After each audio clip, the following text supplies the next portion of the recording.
ঈদ ঘিরে ব্যস্ততা বেড়েছে নারায়ণগঞ্জ শহরের দেওভোগ পাইকারি তৈরি পোশাকের বাজারে। মানসম্মত এবং দামে সাশ্রয় হওয়ায় যা পৌঁছে যাচ্ছে রাজধানী সহ সারা দেশে।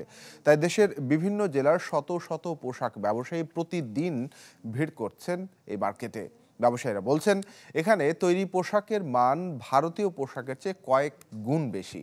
আহসান সাদিকের রিপোর্ট। আমি আর ম্যাগি, স্বাদ ও ভালোবাসার দারুণ জুটি ফ্রম নেসলে।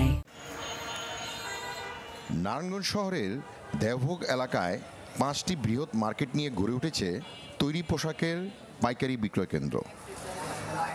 পাঞ্জাবি, ফতুয়া, টুপি, সালোয়ার কামিজ সহ সব বয়সীদের পোশাক বিক্রি হয় পাইকারি দামে। তাই দেশের বিভিন্ন প্রান্ত থেকে ভিড় জমান ক্রেতারা। ঢাকার থেকে নারায়ণগঞ্জের মালের কোয়ালিটি ভালো, দামেও সাশ্রয়।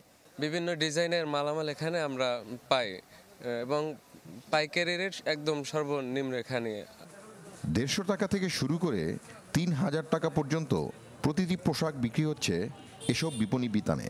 থান কাপড় ও সুতাসহ বিভিন্ন কাঁচামালের দাম বাড়ায় এবার বেড়েছে উৎপাদন খরচ। তবে এখনও আশানুরূপ বিক্রি না হওয়া কিছুটা চিন্তিত বিক্রেতারা। আমাদের এখানে সারা বাংলাদেশের লোক আসে, কারণ এখানে ভালো মাল রিজনেবল প্রাইসে পাওয়া যায়। ফ্যান্সি মালের প্রাইসটা আপনার ছোট এবং বড় 300 থেকে শুরু করে 3000 টাকা পর্যন্ত আমাদের আছে। নিজেদের তৈরি এসব পোশাকের মানও তুলনামূলক ভালো, তাই কদর রয়েছে দেশ জুড়ে। মালিক সমিতি আশা করছে বিক্রি বাড়বে সে সপ্তাহে এসে।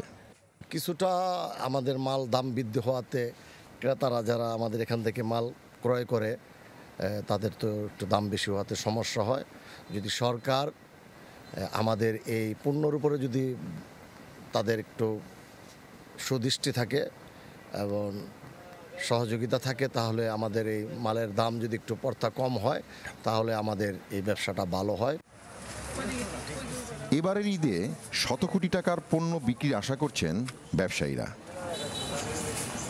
আহসান সাদিক, চ্যানেল 24, নারায়ণগঞ্জ।